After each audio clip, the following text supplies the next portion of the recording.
রিষড়াতে আজ কল্যাণ ব্যানার্জি প্রচার করলেন। রিষড়া গোপালজি মন্দির থেকে রিষড়া ক্যাভেন্ডাস পর্যন্ত কল্যাণ ব্যানার্জি প্রচার করেন। আর সাথে ছিলেন শ্রীরামপুরের বিধায়ক ডক্টর সুদীপ্ত রায় ও রিষড়া পৌরসভার চেয়ারম্যান বিজয় সাগর মিশ্র ও রিষড়া পৌরসভার vice chairman Zahid Hossain Khan, councillor ও সভাপতি Manoj Shaw, councillor Sukhsagar Mishra, councillor Sheetal Ghatak, councillor Manoj Goswami, councillor Abhijit Das ও কাউন্সিলর ঝুম্পা দে সরকার ও রিষড়া পৌরসভার সমস্ত কাউন্সিলর ও কর্মীবৃন্দরা। নমস্কার। S Bangla news online, Rishra, Hooghly.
Serampore Lok Sabha কেন্দ্রে আবারও কল্যাণ ব্যানার্জিকে চতুর্থবারে নির্বাচিত করে দিল্লির পার্লামেন্টে পৌঁছে দিন।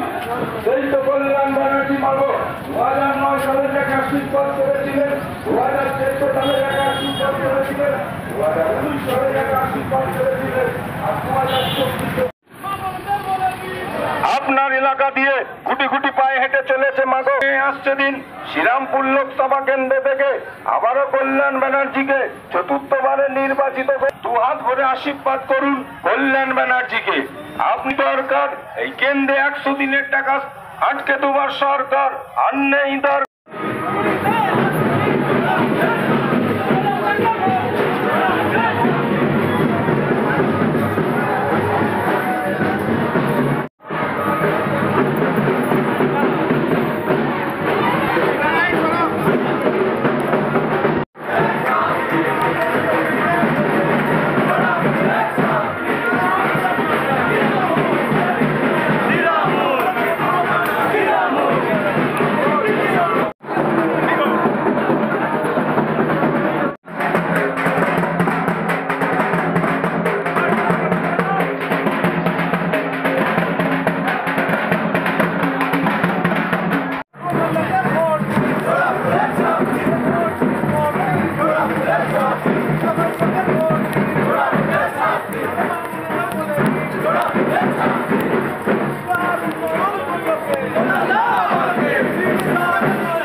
নির্বাচিত করে দিল্লির পার্লামেন্টে পৌঁছে দিন।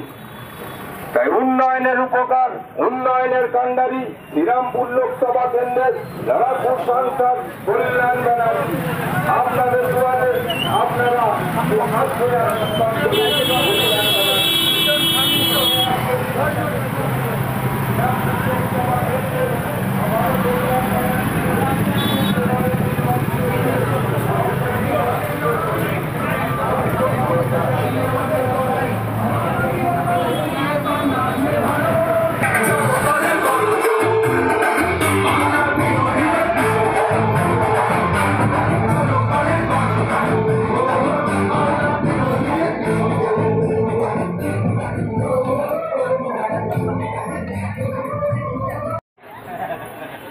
কালো বিড়াল ক্রস করছে